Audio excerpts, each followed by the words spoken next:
ছোট বড় খানাখন্দে ভরা যশোর কুষ্টিয়া ও যশোর খুলনা মহাসড়ক হরহামেশাই ঘটছে সড়ক দুর্ঘটনা। বিস্তারিত জানাতে সরাসরি যুক্ত হচ্ছেন সহকর্মী সালাহুদ্দিন সাগর। সংস্কারে সংশ্লিষ্ট কর্তৃপক্ষ কোনো কার্যকর পদক্ষেপ নিচ্ছে কিনা? ধন্যবাদ আপনাকে। আপনি যেমনটা বলছিলেন, আসলে ছোট বড় খানাখন্দে কিন্তু একেবারে যশোরের মহাসড়ক চলাচলের প্রায় অনুপযোগী হয়ে গেছে বলা চলে। দীর্ঘদিন ধরে এরকম অবস্থা থাকলেও কিন্তু আসলে কর্তৃপক্ষের সংস্কারের যে উদ্যোগ, আমরা কিন্তু সেরকম কোনো উদ্যোগ এখনো আমাদের চোখে পড়েনি। আমি এখানে এসে সকালে কথা বলেছি সওজের যিনি নির্বাহী প্রকৌশলী রয়েছেন গোলাম কিবরিয়ার সাথে। গোলাম কিবরিয়া আমাকে যেমনটা জানিয়েছেন যে আসলে রাস্তার যে ভগ্নদশা আমরা দেখতে পাচ্ছি, এটা মূলত ওভারলোডিং এর কারণে কিন্তু এটা হচ্ছে।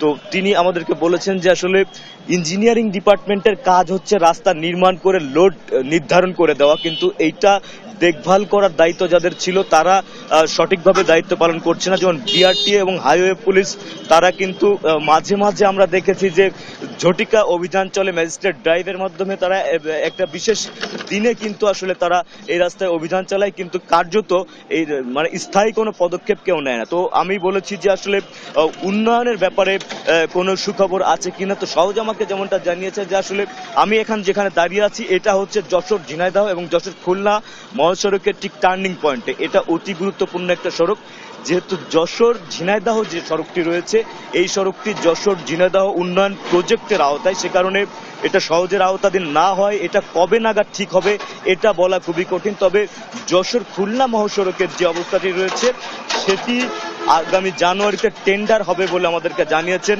সহজের নির্বাহী প্রকৌশলী গোলাম কিবরিয়া। সেই টেন্ডার হলে কিন্তু আসলে অভয়নগরের যে রোডটি সেইটার কিন্তু কার্যক্রম শুরু হবে। তো আমরা এই মুহূর্তে একজন পথচারীর সাথে একটু কথা বলবো। আমরা একটু জানতে চাইবো যে আসলে কি কি সমস্যার সৃষ্টি হয় রাস্তার এই ধরনের খানাখন্দের কারণে এবং প্রতিকার কি আশা করেন আপনারা? রাস্তার যে বেহাল দশা, প্রতিনিয়ত আমাদের এখানে দুর্ঘটনা ঘটেই যাচ্ছে এবং যানমালের যে পরিমাণে যানজট তৈরি হচ্ছে তাতে আসলে এই দুর্ভোগ ভাষায় প্রকাশ করা যায় না। তো আমরা চাই যে আমাদের এই রাস্তাটা সবসময় যে ব্যস্ততম রাস্তা, এই রাস্তাটা সরকার একটু দেখুক, এটা যেন দ্রুত সংস্কারের বিষয়ে তারা পদক্ষেপ নিক। অনেক ধন্যবাদ আপনাকে। আপনি শুনছিলেন যে পথচারীরাও তাদের দুর্ভোগের কথা জানাচ্ছিল, যেমন চিত্রের কথা আমিও বলছিলাম। তো অভয়নগরে একটি ওয়ে ব্রিজ স্কেল নির্মাণ করা হয়েছিল 2 কোটি টাকা ব্যয়ে, যেটা উদ্বোধনের মাত্র 2 দিনের মাথায় বন্ধ করে দিতে হয়। তো নির্বাহী প্রকৌশলী আমাদেরকে যেটা জানিয়েছেন যে তৎকালীন স্বৈর শাসকের আমলে যে ব্যবসায়ীরা ছিলেন তাদের প্রভাবে কিন্তু সেই ওয়ে ব্রিজটি বন্ধ হয়ে যায়। তো তিনি আমাকে যেমনটা জানিয়েছেন যে আসলে সড়কের এই ভঙ্গুর দশা থেকে সড়কটা মোটামুটি রক্ষা করার জন্য সেই ওয়ে ব্রিজ স্কেলটি আবার চালু করতে জেলা প্রশাসক সহ সংশ্লিষ্ট প্রশাসনের সাথে তিনি কথা বলবেন এবং এটা চালু করার লক্ষ্যে যা যা করণীয় অতি দ্রুতই তিনি কিন্তু এটা করবেন। এবং তিনি সংস্কারের বিষয়টা যেটা বলেছে আমি আবারও জানিয়ে রাখি যে জানুয়ারিতে যশোর খুলনা মহাসড়কটি কিন্তু টেন্ডার হবে, কিন্তু যশোর ঝিনাইদহ যে মহাসড়কটি রয়েছে এটি যশোর ঝিনাইদহ রোড উন্নয়ন প্রকল্পের আওতাধীন হয়, এটার কোনো ফিউচার কিন্তু আসলে বলা যাচ্ছে না। তো এই ছিল আমার কাছে যশোর থেকে সর্বশেষ। সাগর, অনেক ধন্যবাদ আপনাকে।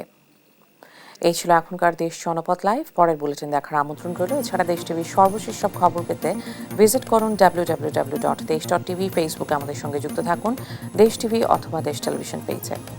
সাথে থাকার জন্য ধন্যবাদ।